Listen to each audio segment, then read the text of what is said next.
Assalamualaikum warahmatullahi wabarakatuh. Soleh dan soleha, apa kabar kalian? Insya Allah sehat selalu ya.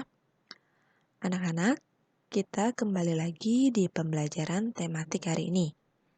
Nah, hari ini kita masih di tema 7 ya, tapi kita sudah masuk di subtema 3, yaitu indahnya persatuan dan kesatuan negeriku.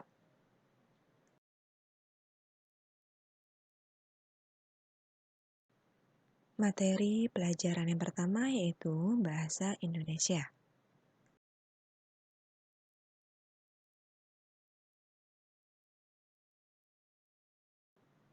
Materi pembelajaran bahasa Indonesia hari ini yaitu tentang mencari arti kata sulit dan istilah dalam teks. Istilah adalah kata atau gabungan kata yang menjelaskan konsep atau keadaan dalam bidang tertentu. Istilah sering juga disebut sebagai kata atau ungkapan khusus. Untuk mengetahui arti dari suatu istilah, kamu dapat mencarinya di Kamus Besar Bahasa Indonesia. Saat mencari arti suatu istilah dalam kamus, kamu harus mencari istilah tersebut dalam bentuk kata dasarnya terlebih dahulu.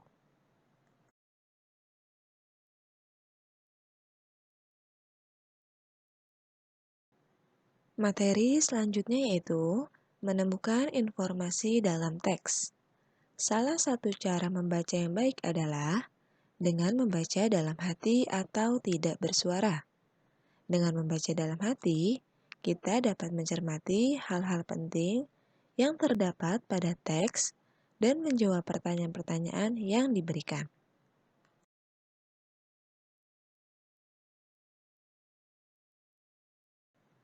Materi selanjutnya menyampaikan informasi baru melalui peta pikiran.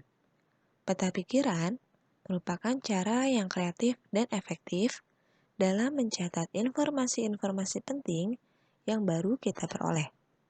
Tentukan terlebih dahulu pokok-pokok pikiran dari teks, kemudian pokok-pokok pikiran dapat berupa ide pokok setiap paragraf dalam suatu teks. Tuliskan pokok-pokok pikiran tersebut ke dalam suatu bagan peta pikiran.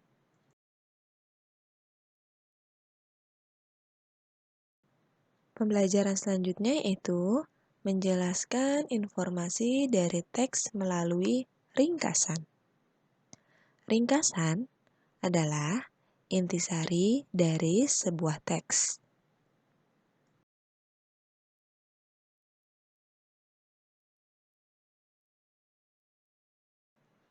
Selanjutnya, menuliskan informasi dalam bentuk peta pikiran. Peta pikiran adalah menuliskan informasi yang kamu dapat pada sebuah teks dalam bentuk kotak-kotak dan saling berkaitan. Informasi dalam peta pikiran ditulis dengan ringkas dan jelas.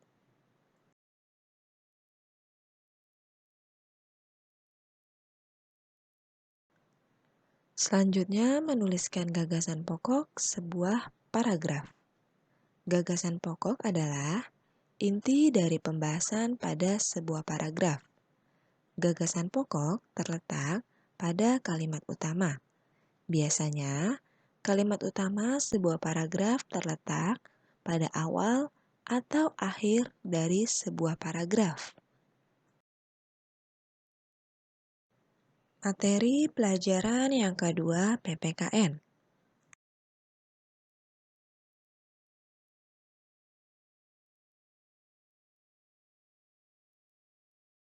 Pembelajaran PPKN yaitu tentang menjelaskan sikap dalam menjaga keragaman. Berikut sikap yang harus kita miliki dalam keragaman.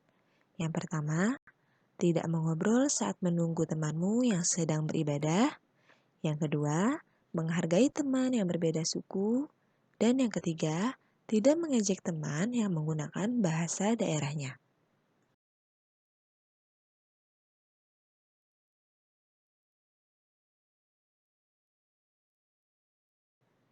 Berikut sikap yang dapat menimbulkan perpecahan dalam keragaman. Yang pertama, mengganggu teman yang sedang beribadah. Yang kedua, tidak mau bermain dengan teman yang berbeda suku dan agama. Yang ketiga, memaksakan suatu agama atau keyakinan kepada orang lain. Yang keempat, lebih menyukai budaya asing daripada budaya bangsa sendiri. Dan yang kelima, tidak menghormati dan tidak mau bekerja sama dengan warga yang berbeda suku dan agama.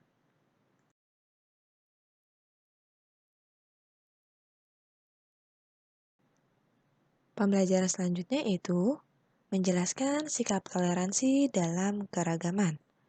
Toleransi adalah sikap saling menghormati antar sesama manusia.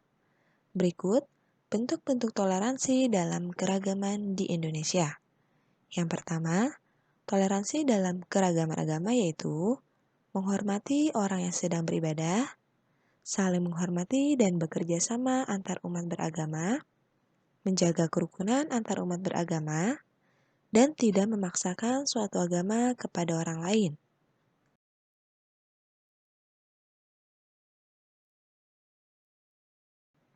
Yang kedua, toleransi dalam keragaman suku bangsa, yaitu saling menghormati antar suku, berteman tanpa membedakan suku dan ras, dan mengembangkan rasa persatuan dan cinta tanah air. Dan yang ketiga, toleransi dalam keragaman budaya. Contohnya, tidak mengejek budaya dari daerah lain, mau mempelajari budaya dari daerah lain, bangga terhadap budaya sendiri, dan melestarikan budaya daerah agar tetap lestari.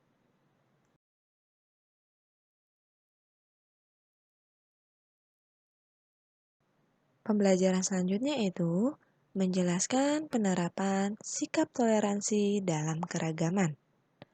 Penerapan sikap toleransi di lingkungan sekitar antara lain sebagai berikut. Yang pertama, menghargai perbedaan antar anggota keluarga. Yang kedua, membantu ibu merapikan rumah.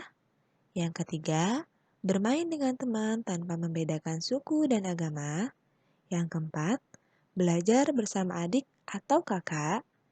Yang kelima, menghormati teman yang sedang beribadah.